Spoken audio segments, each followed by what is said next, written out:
புதுச்சேரி தனியார் கருத்தரித்தல் மையத்தில் சிகிச்சை பெற்று வந்த கர்ப்பிணி பெண்ணின் வயிற்றில் இருந்த இரட்டை குழந்தைகள் உயிரிழந்த நிலையில் உறவினர்கள் போராட்டத்தில் ஈடுபட்டனர்.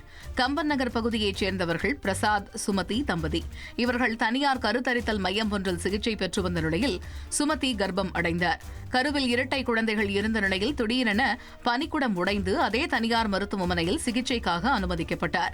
சிகிச்சைக்கு பின் ஒரு வார காலம் கழித்து ஒரு குழந்தை கர்ப்பப்பையிலேயே உயிரிழந்து விட்டதாக மருத்துவமனையில் தெரிவிக்கப்பட்டது.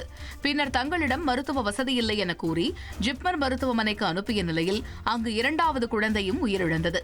இதனால் ஆத்திரமடைந்த உறவினர்கள் தனியார் மருத்துவமனை முன் போராட்டத்தில் ஈடுபட்டனர். தருமபுரி மாவட்டத்தில் இருசக்கர வாகனம் மோதியதில் 9 வயது சிறுமி உயிரிழந்தது சோகத்தை ஏற்படுத்தியுள்ளது.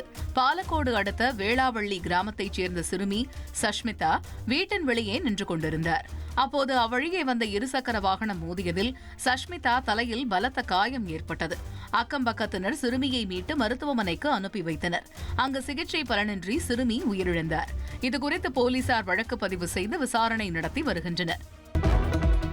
இலங்கையில் ரத்தினபுரி மாவட்டத்தின் கஹவத்தை பகுதியில் குடியிருப்பு வீட்டில் இருந்த 2 இளைஞர்களை 4 பேர் கொண்ட மர்ம கும்பல் கடத்தி சென்றுள்ளனர். பின்னர் மனித நடமாட்டம் இல்லாத வெறிச்சோடிய காட்டுப்பகுதிக்கு அழைத்து சென்று துப்பாக்கியால் சுட்டதாக கூறப்படுகிறது. இதில் 22 வயது இளைஞர் சம்பவ இடத்திலேயே பரிதாபமாக உயிரிழந்துள்ளார். மேலும் 27 வயதுடைய மற்றொரு இளைஞர் படுகாயமடைந்த நிலையில் சிகிச்சைக்காக மருத்துவமனையில் சேர்க்கப்பட்டுள்ளார்.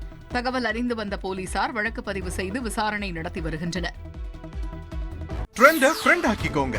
2.5 கோடிக்கும் அதிகமான தந்தி டிவியின் சப்ஸ்கிரைபர்ஸ் அண்ட் ஃபாலோவர்ஸ் குடும்பத்துல நீங்களும் இணையுங்க.